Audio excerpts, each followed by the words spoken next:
Cansados de hacer el bien. Tomado del libro Depresión Espiritual, por Martin Lloyd-Jones. Y no nos cansemos de hacer el bien, porque a su tiempo segaremos si no desmayamos. Gálatas capítulo 6, versículo 9. La Biblia es un libro escrito para que el pueblo de Dios encuentre ayuda en este mundo. Esto es especialmente cierto en las epístolas del Nuevo Testamento, las cuales fueron redactadas debido a situaciones específicas que surgieron en las iglesias. Para comprender su mensaje, no debemos imaginar a un hombre escribiendo un tratado en un estudio. Por el contrario, el apóstol Pablo era un evangelista, un hombre que viajaba de un lugar a otro y que generalmente escribía para abordar problemas específicos que habían surgido, ayudando a las personas a entender la causa de sus dificultades y la manera de superarlas. Así, trataba con las causas posibles a medida que éstas se presentaban. Podemos estar completamente seguros de que no existe causa de depresión espiritual hoy en día que no sea tratada en las epístolas. Las aflicciones de la vida espiritual son siempre las mismas, nunca varían. Las apariencias pueden diferir, la forma particular en que un problema se presenta puede variar, pero la causa de todo es el diablo, cuyo objetivo último nunca cambia. Aquí encontramos otra causa de esta condición de depresión espiritual y de inmediato nos recuerda algo que debemos subrayar una vez más, como ya lo hemos hecho varias veces antes, la terrible sutileza de nuestro adversario. Hemos estado analizando cómo el diablo tienta a los cristianos y los hace miserables al sugerirles falsas enseñanzas. Hemos observado su habilidad para colocar ciertas cosas en el centro cuando no deberían estar allí, o para introducirnos en un nuevo tipo de religión que es una mezcla de varias religiones. Pero ahora nos encontramos en un clima completamente diferente. En este punto, el apóstol no está preocupado por el peligro de desviarnos debido a herejías o errores, ni por adoptar algún culto particular creyendo que es la verdadera fe. No es eso lo que le preocupa aquí. Aquí el diablo hace algo mucho más sutil, de manera que aparentemente no hay nada malo. Lo que sucede es que las personas simplemente se vuelven cansadas y fatigadas, aunque todavía están caminando en la dirección correcta. Aquí tenemos el caso de aquellos que están en el camino correcto y enfrentando el rumbo adecuado. Se están moviendo en la dirección correcta, pero el problema es que avanzan arrastrando los pies, con cabezas inclinadas y manos caídas. Todo el espectáculo y la imagen que presenta son la antítesis misma de lo que un cristiano está llamado a hacer en esta vida y en este mundo. Quizá la mejor manera de analizar esta tendencia al cansancio de nuestra parte sea observarla primero de manera general. Eso es lo que podríamos llamar el peligro del periodo intermedio. Es algo que no solo es cierto en la vida cristiana como tal, sino también en toda la vida. Es el problema de la etapa intermedia de la vida, o, si lo prefieren, de la mediana edad. Es algo evidente en todos los ámbitos, algo que todos enfrentamos tarde o temprano conforme envejecemos. Hoy en día se presta gran atención a los jóvenes y también considerable atención a las personas mayores, pero estoy completamente convencido de que el periodo más difícil de la vida es el periodo intermedio. Hay compensaciones en la juventud y hay compensaciones en la vejez que parecen estar completamente ausentes en este periodo intermedio. Es algo que todos debemos enfrentar. A medida que envejecemos, nuestra resiliencia y vigor tienden a disminuir, y somos conscientes de una desaceleración y un debilitamiento de nuestras fuerzas. Esto es algo que todos conocemos, ya sea por lo que hemos escuchado o por experiencia propia. ¿No es cierto también en relación con el trabajo o la profesión de una persona? Esto constituye un problema para muchas personas. Significa que han superado esa etapa de desarrollo y crecimiento y han alcanzado cierto nivel. Por muchas razones, les resulta imposible seguir desarrollándose. Ahí están, en un nivel, y la dificultad radica en mantenerse en ese nivel sin el estímulo que los llevó hasta allí. Esto le ha sucedido con frecuencia a un hombre en los negocios, quien a veces encuentra mucho más difícil mantener un negocio que construirlo desde cero. Todo parece estar a su favor. en cierto sentido, cuando está construyendo algo, pero es cuando llega a ese punto y pierde ciertos estímulos que le resulta extremadamente difícil mantener la posición. Podría ilustrar esto casi sin fin, tomando ejemplos desde el ámbito de la vida natural, nuestras experiencias en el trabajo, las profesiones y las diversas vocaciones. Si ustedes leen las biografías de los hombres más exitosos que el mundo haya conocido en cualquier rama, encontrarán que todos coinciden en decir que ese nivel o meseta fue el periodo más difícil de sus vidas. Esto es igualmente cierto en la vida religiosa o espiritual. Es la etapa que sigue a la experiencia inicial, esa experiencia inicial en la que todo era nuevo, sorprendente, maravilloso y claro, la etapa en la que constantemente hacíamos nuevos descubrimientos que parecían no tener fin. Pero, de repente, somos conscientes de que sí tienen un final y ahora nos hemos acostumbrado a la vida cristiana. Ya no nos sorprenden las cosas como al principio, porque ahora estamos familiarizados con ellas y las conocemos. Así que toda esa emoción de nuevos descubrimientos que nos animaba en las primeras etapas parece haber desaparecido. Nada parece estar sucediendo, no parece haber ningún cambio, avance o desarrollo. Esto puede ser verdad para nosotros individualmente, puede ser cierto para nuestro trabajo, para nuestra iglesia, para un grupo entero de personas, para un país o incluso para la sociedad. Entiendo y sé que es verdad que este fenómeno en particular es uno de los mayores problemas en relación con el trabajo misionero extranjero, y los misioneros que han pasado tiempo en el extranjero sabrán exactamente a qué me refiero con lo que estoy diciendo. Es algo que siempre tiende a suceder cuando dejamos atrás la novedad, la emoción y la expectación de hacer algo que nunca habíamos hecho antes, y nos acomodamos en nuestra rutina, haciendo lo mismo día tras día. Entonces surge esta prueba, y ya no somos llevados por ese impulso inicial que parecía impulsarnos en todas las etapas al principio. Esta es la condición que el apóstol aborda aquí. Tal vez, para empeorar las cosas, puede haber problemas y dificultades causadas por otras personas que aumenten nuestras propias pruebas. Es posible que hagan cosas que no deberían hacer y ofendan de diversas maneras. Como resultado de tales pruebas y dificultades en un momento crítico como este, llegamos a estar cansados de hacer el bien. Así, con frecuencia, llegamos a un punto en el que parece que el desarrollo y el avance han llegado a su fin y estamos en una especie de estancamiento, donde resulta difícil saber si el trabajo está avanzando o retrocediendo. Todo parece estar detenido y nada parece estar sucediendo. No hay duda alguna de que algunos de estos cristianos gálatas habían llegado a este punto particular. La situación revelada por nuestro análisis en el capítulo anterior, las falsas enseñanzas, las herejías y demás, indudablemente tenían algo que ver con esto. Podemos decir entonces que estamos considerando a personas que no están tanto cansadas del trabajo como cansadas en el trabajo. No nos cansemos de hacer el bien. Esa es la condición. ¿Qué diremos al respecto y qué haremos al respecto? Permítame decir desde el principio que no hay aspecto de este gran problema de la depresión en el que los negativos sean más importantes que en esta ocasión en particular. Siempre que nos encontramos en esta posición del cansancio, antes de comenzar a hacer algo positivo, hay ciertos negativos que son absolutamente esenciales. El primero es este: cualquiera que sea lo que ustedes sientan al respecto, no consideren la sugerencia que les llega desde todas partes, no tanto de otras personas, sino desde dentro de ustedes mismos. Las voces que parecen hablarles desde su interior o alrededor, no las escuchen cuando sugieran que deben rendirse, desistir o ceder. Esa es una gran tentación que viene en este punto. Ustedes dicen: estoy cansado y fatigado, esto es demasiado para mí.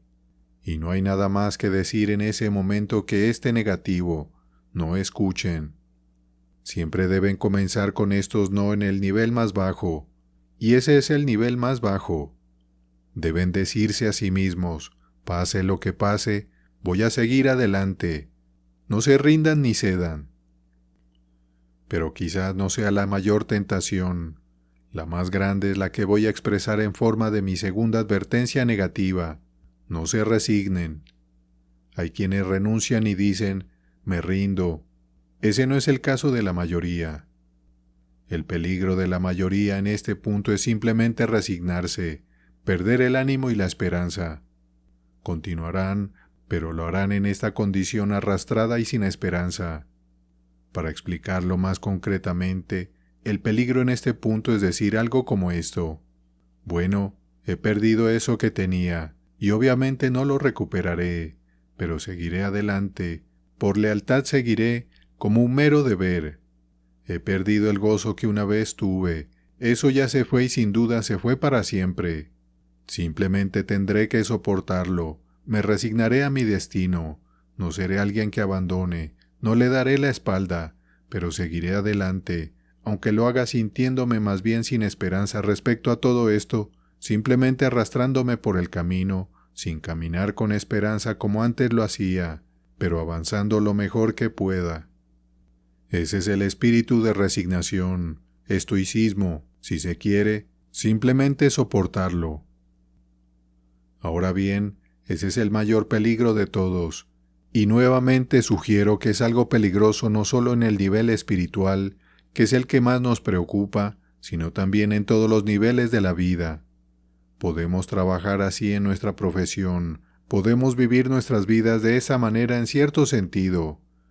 En realidad, estamos diciéndonos a nosotros mismos, las horas doradas ya pasaron, los grandes días pertenecen al pasado, puede que nunca vuelva a experimentar eso, pero simplemente seguiré adelante. Hay algo, por supuesto, que parece maravilloso en esto, algo que parece heroico, pero noten que lo he presentado como un negativo. De hecho, digo que es una tentación del diablo. Si logra que el pueblo de Dios pierda la esperanza, se sentirá satisfecho. Y tal como veo las cosas hoy, este quizás sea el mayor peligro que enfrenta la Iglesia cristiana, el peligro de hacer las cosas con un espíritu formal y como una mera obligación.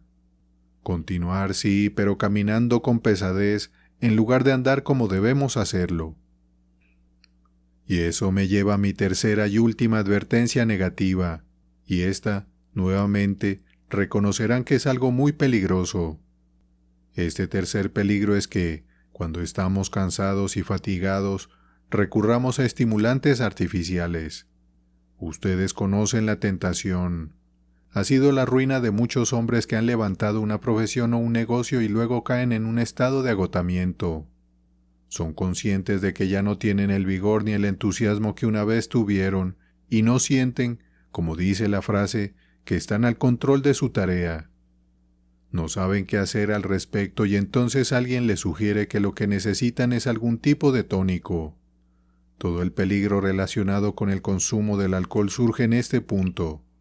Muchos hombres han terminado como alcohólicos, habiendo comenzado tomando un poco de alcohol para ayudarse a seguir adelante. Y la gente recurre a las drogas y a otras cosas de la misma manera. Pero esto tiene una aplicación espiritual muy importante y vital. He visto personas en la iglesia lidiar con ese cansancio espiritual general de esa manera. Tratan de generar algún tipo de emoción o adoptar nuevos métodos. Dicen que deben sacudirse de esto, así que organizan algún nuevo programa. ¿No lo han visto a veces en los anuncios fuera de los edificios de las iglesias? ¿No pueden pensar en ciertas iglesias que siempre están lanzando nuevos avisos o buscando alguna nueva atracción? Esas iglesias obviamente están viviendo de estimulantes artificiales y todo se hace con esa idea en mente.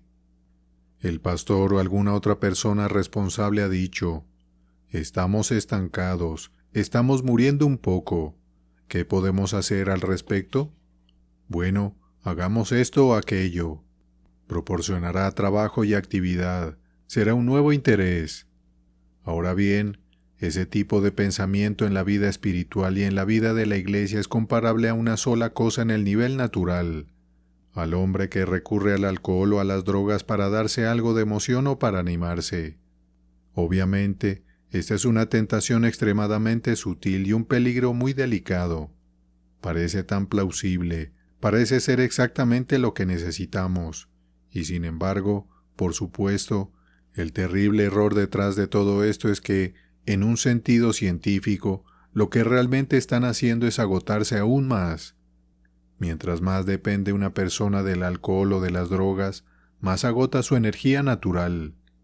Además, a medida que se agota más, necesitará aún más alcohol o más drogas, y así el proceso continúa de manera acumulativa. Y es exactamente lo mismo en el ámbito espiritual. Allí tienen entonces 3 advertencias negativas que son de suprema importancia. Ahora volvamos al lado positivo. Debemos evitar estos peligrosos escollos. Pero, ¿no hay algo más que podamos hacer? Aquí estamos, cansados de hacer el bien, pero ¿qué podemos hacer? Lo primero debe ser una examinación propia. Comiencen examinándose a sí mismos. No simplemente digan que su estado desalentador no tiene remedio. No recurran a los estimulantes. Siéntense y pregúntense, bueno, ¿por qué estoy cansado? ¿Cuál es la causa de mi cansancio? Sin duda, es una pregunta obvia. No deben tratar la condición antes de diagnosticarla. No apliquen el remedio antes de conocer la causa. Es peligroso apresurarse al tratamiento antes de saber cuál es la causa. Primero deben diagnosticar. Por tanto, pregúntense por qué están cansados y cómo llegaron a esta condición. Hay muchas respuestas posibles a esta pregunta. Es posible que estén en esta condición simplemente porque están trabajando demasiado físicamente. Pueden estar cansados en la obra, pero no cansados de la obra. Es posible que alguien haya estado trabajando en exceso, no importa en qué ámbito, ya sea natural o espiritual, y haya sobrecargado sus energías y recursos físicos. Si continúan trabajando demasiado o bajo presión, inevitablemente sufrirán. Y por supuesto, si esa es la causa del problema, el remedio que necesitan es tratamiento médico. Hay un ejemplo impactante de esto en el Antiguo Testamento. Recuerden que cuando Elías sufrió aquel ataque de depresión espiritual después de su heroico esfuerzo en el Monte Carmelo, se sentó bajo un enebro y se sintió apesadumbrado. Pero lo que realmente necesitaba era sueño y comida, y Dios le dio ambas cosas. Le dio alimento y descanso antes de darle ayuda espiritual. Pero supongamos que no es eso. Puede ser que otra cosa sea la causa del problema, y muy frecuentemente sucede que estamos viviendo la vida cristiana o haciendo la obra cristiana con energía carnal. Puede ser que hayamos estado haciendo todo esto en nuestra propia fuerza en lugar de trabajar en el poder del Espíritu. Puede ser que hayamos estado trabajando con una energía meramente carnal, humana y quizá incluso física. Puede ser que hayamos estado tratando de hacer la obra de Dios nosotros mismos, y por supuesto, si tratamos de hacer eso, habrá un solo resultado. Finalmente nos aplastará porque es una obra de alto nivel. Por tanto, debemos examinarnos y ver si hay algo mal en la manera en que estamos haciendo esta obra. Es posible que alguien predique con energía carnal, y si lo hace, pronto sufrirá este agotamiento y depresión espiritual. Pero entonces surge una pregunta aún más importante y mucho más espiritual. Debo preguntarme por qué he estado haciendo esta obra y cuál ha sido realmente mi motivo. He estado activo y he estado disfrutando haciendo la obra, pero ahora descubro que se ha convertido en una carga. Y ahora viene una pregunta. ¿Por qué he estado realmente haciendo esto todo este tiempo? Es una pregunta terrible, porque puede ser la primera vez que nos la hacemos. Hemos dado todo por sentado y asumido que nuestro motivo era puro, pero puede que descubramos que no lo era. Algunas personas trabajan por la emoción y la excitación que les produce. No hay duda en ello. He visto a personas muy activas en la obra cristiana porque había una cierta dosis de emoción en ello. Hay personas que no son felices a menos que estén siempre haciendo algo, y no siempre se dan cuenta de lo que buscan es la emoción y la excitación de la actividad. Tan cierto como vivimos de esa manera, nos agotaremos, nos cansaremos y con igual certeza llegará nuestro mayor enemigo, el yo.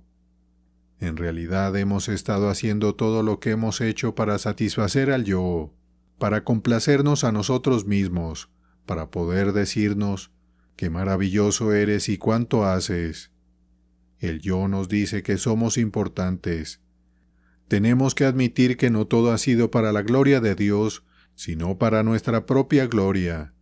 Podemos decir que no queremos el reconocimiento y que a Dios sea la gloria, pero nos gusta ver resultados y nos gusta que aparezcan en los periódicos, y así sucesivamente. El yo ha intervenido, y el yo es un amo terrible. Si estamos trabajando para satisfacer y complacer al yo en cualquier forma, el resultado siempre será cansancio y fatiga. Qué importante es preguntarnos por el motivo que hay detrás de nuestro trabajo.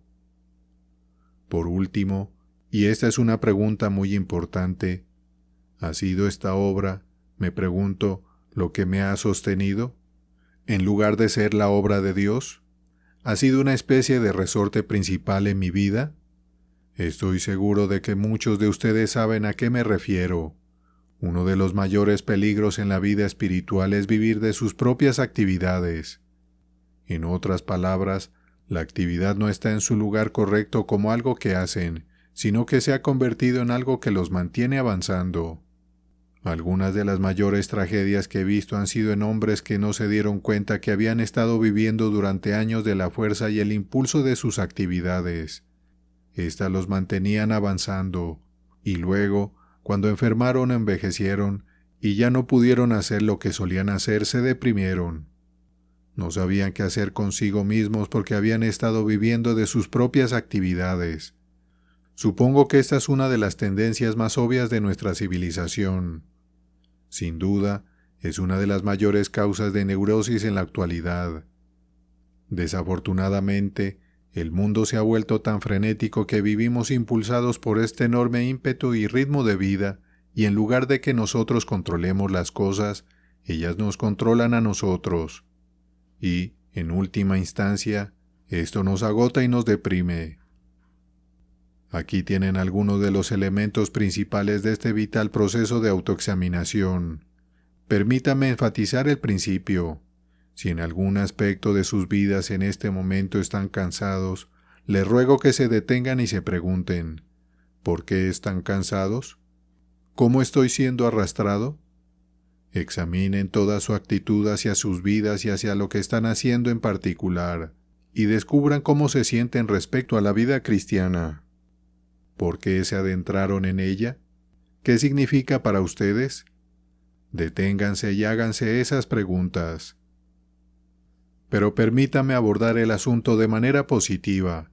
Hay ciertos grandes principios, según la enseñanza del apóstol aquí, que debemos reconocer si queremos ser curados de esta condición. En primer lugar, hay fases en la vida cristiana, como en toda la vida. El Nuevo Testamento habla de ser niños en Cristo, habla de crecer. Juan escribe su primera epístola a los hijitos, a los jóvenes y a los ancianos. Es un hecho, es algo bíblico. La vida cristiana no siempre es exactamente igual. Hay un comienzo, un desarrollo continuo y un final. Y debido a estas fases, hay muchas variaciones. Los sentimientos, quizás, son los más variables. Ustedes esperarían tener más emociones al principio, y eso es lo que suele suceder. Muy a menudo, los cristianos se cansan porque ciertos sentimientos han desaparecido. No se dan cuenta de que lo que ha sucedido es que han madurado. Porque no son lo que solían ser, piensan que están completamente mal. Pero a medida que crecemos y nos desarrollamos espiritualmente, deben producirse cambios, y todas estas cosas obviamente hacen una diferencia en nuestra experiencia. Permítame explicarlo con una ilustración. El otro día, vi a una niña pequeña, de unos 4 años, saliendo de su casa con su madre, y no pude evitar sentirme atraído por la manera en que salió de esa casa.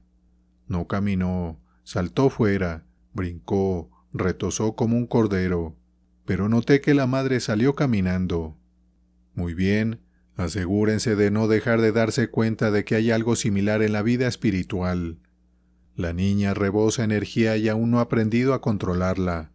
La madre, en realidad, tenía mucha más energía que la niña, aunque superficialmente parecería que tenía menos porque salió caminando tranquilamente. Pero sabemos que esto no es así. La energía es, en realidad, mucho mayor en el adulto, aunque parezca mayor en la niña. Y es porque han malinterpretado esta experiencia de desaceleración que tantas personas piensan que han perdido algo vital y por lo tanto se cansan y se deprimen. Reconozcamos que hay fases, reconozcamos que hay estas etapas de desarrollo en la vida cristiana. A veces el simple hecho de comprender esta realidad resuelve todo el problema. Pero vayamos al segundo principio. No nos cansemos de hacer el bien. Es hacer el bien, recuerden. Ahora bien, eso es lo que tendemos a olvidar. Decimos, lo mismo de siempre, semana tras semana. Esa es nuestra actitud hacia nuestra vida, y porque esa es nuestra actitud nos cansamos. Pero Pablo dice, permítame recordarles que ustedes están en la vida cristiana, y la vida cristiana es una vida de hacer el bien. Si consideran la vida cristiana como una tarea monótona, están insultando a Dios. ¿Qué es nuestra vida cristiana? La pregunta es de suma importancia, y con demasiada frecuencia respondemos que consiste en evitar las cosas que otras personas hacen. ¿Qué es caminar por este camino angosto y recto? Decir no a esto y participar en aquello. Es ir a la iglesia. Es una tarea terrible, es una vida dura en la que nos encontramos. ¿No es con demasiada frecuencia esa nuestra actitud? Y la respuesta a eso es que estamos comprometidos en hacer el bien. Si ustedes y yo llegamos a considerar cualquier aspecto de la vida cristiana simplemente como una tarea y un deber, y si tenemos que obligarnos y apretar los dientes para seguir adelante, les digo que estamos insultando a Dios y hemos olvidado la esencia misma del cristianismo. La vida cristiana no es una tarea. La vida cristiana, y solo ella, es digna de llamarse vida. Es la única que es justa, santa, pura y buena. Es el tipo de vida que el Hijo de Dios mismo vivió. Es ser como Dios mismo en su propia santidad. Esa es la razón por la cual debemos vivirla. No simplemente decidido a hacer un gran esfuerzo para seguir adelante de alguna manera. De ninguna manera. Me recuerdo a mí mismo que es una vida grande y buena, es hacer el bien. ¿Cómo llegué a esta vida de la que me quejo y murmuro, y que encuentro difícil y ardua? Permítame insistir en esta pregunta. ¿Cómo llegaron ustedes a esta vida cristiana? Aquí estamos en el camino angosto. ¿Cómo salimos del camino ancho? ¿Qué ha hecho la diferencia? Estas son las preguntas, y solo hay una respuesta. Hemos pasado de aquello a esto porque el unigénito Hijo de Dios dejó el cielo y descendió a la tierra para nuestra salvación. Él se despojó de todos los emblemas de su gloria eterna y se humilló a nacer como un niño y ser colocado en un pesebre. Soportó la vida de este mundo durante 33 años. Fue escupido y vituperado. Le pusieron una corona de espinas en la cabeza y fue colgado en un madero para llevar el castigo de mi pecado. Así es como he pasado de aquello a esto, y si alguna vez, incluso por una fracción de segundo, cuestiono la grandeza, la gloria, la maravilla y la nobleza de este caminar en el que estoy comprometido, entonces estoy escupiendo sobre él. Fuera con esa sugerencia. No nos cansemos de hacer el bien. Amigos, si consideran su vida cristiana de cualquier forma con este sentido de resentimiento, o como una tarea o un deber agotador, les digo que vuelvan al comienzo de su vida, retrocedan sus pasos hasta la puerta estrecha por la que pasaron, miren al mundo en su maldad y pecado, miren al infierno al que los estaba conduciendo, y luego miren hacia adelante y dense cuenta de que están en medio de la campaña más gloriosa en la que un hombre podría estar jamás, y que están en el camino más noble que el mundo haya conocido. Pero permítame ir más allá. El siguiente principio es que esta vida nuestra en la tierra no es más que una vida preparatoria. No nos cansemos de hacer el bien, porque a su tiempo segaremos si no desmayamos. ¿Están cansados y agotados y sienten que a veces es demasiado para ustedes? Retrocedan y miren su vida y pónganla en el contexto de la eternidad. Deténganse y pregúntense qué significa todo esto. No es más que una escuela preparatoria. Esta vida no es más que la antesala a la eternidad, y todo lo que hacemos en este mundo no es más que un anticipo de lo que vendrá. Nuestras mayores alegrías no son más que las primicias y el anticipo del gozo eterno que viene. Qué importante es recordar eso. Es el arduo ritmo de la vida diaria lo que nos agobia. Ustedes podrían decir, aquí está otro día que hay que pasar. O un predicador podría decir, otro domingo, y tengo que predicar 2 veces hoy. Qué cosa tan terrible de decir. El mero peso de las responsabilidades a veces casi nos lleva a eso. Pero la respuesta es mirar todo y situarlo en un gran contexto, y decir, vamos camino a la eternidad, y esto no es más que una escuela preparatoria. ¿Qué diferencia hace eso? Sigan adelante, dice Pablo, con su hacer el bien, por la certeza de la cosecha que viene. No nos cansemos de hacer el bien, porque a su tiempo segaremos si no desmayamos. En el momento en que comprendan algo de la verdad acerca de la cosecha, no desfallecerán. El mundo es demasiado para nosotros. Ese es nuestro problema. Estamos demasiado inmersos en nuestros problemas. Necesitamos mirar hacia adelante, anticiparnos, contemplar las glorias eternas que brillan en la distancia. La vida cristiana es un anticipo de las primicias de esa gran cosecha que está por venir. Cosas que ojo no vio, ni oído oyó, ni han subido en el corazón del hombre, son las que Dios ha preparado para los que le aman.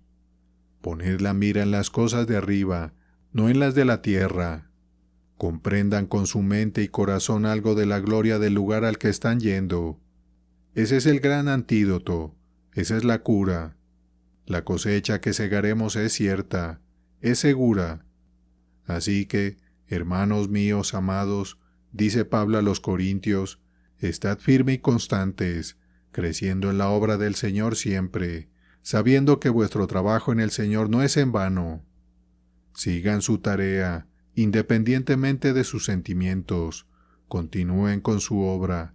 Dios dará el crecimiento, enviará la lluvia de sus misericordias como la necesiten. Habrá una cosecha abundante, anticípenla y segarán. Y sobre todo, consideremos al Maestro para quien trabajamos. Recordemos cómo Él soportó y cuán paciente fue. Tomen nuevamente ese poderoso argumento en el capítulo 12 de Hebreos, porque aún no habéis resistido hasta la sangre. Él sí lo hizo. Él descendió y soportó todo, y cuán paciente fue. Qué monótona fue su vida. La mayor parte de su tiempo lo pasó con personas comunes y pequeñas que no lo entendieron. Pero él siguió firme y no se quejó. ¿Cómo lo hizo? Por el gozo puesto delante de él sufrió la cruz, menospreciando el oprobio. Así lo hizo, fue el gozo que estaba delante de él. Él sabía del día de coronación que venía, vio la cosecha que iba a segar, y al ver eso, pudo no fijarse en estas otras cosas, sino pasar por ellas gloriosa y triunfante.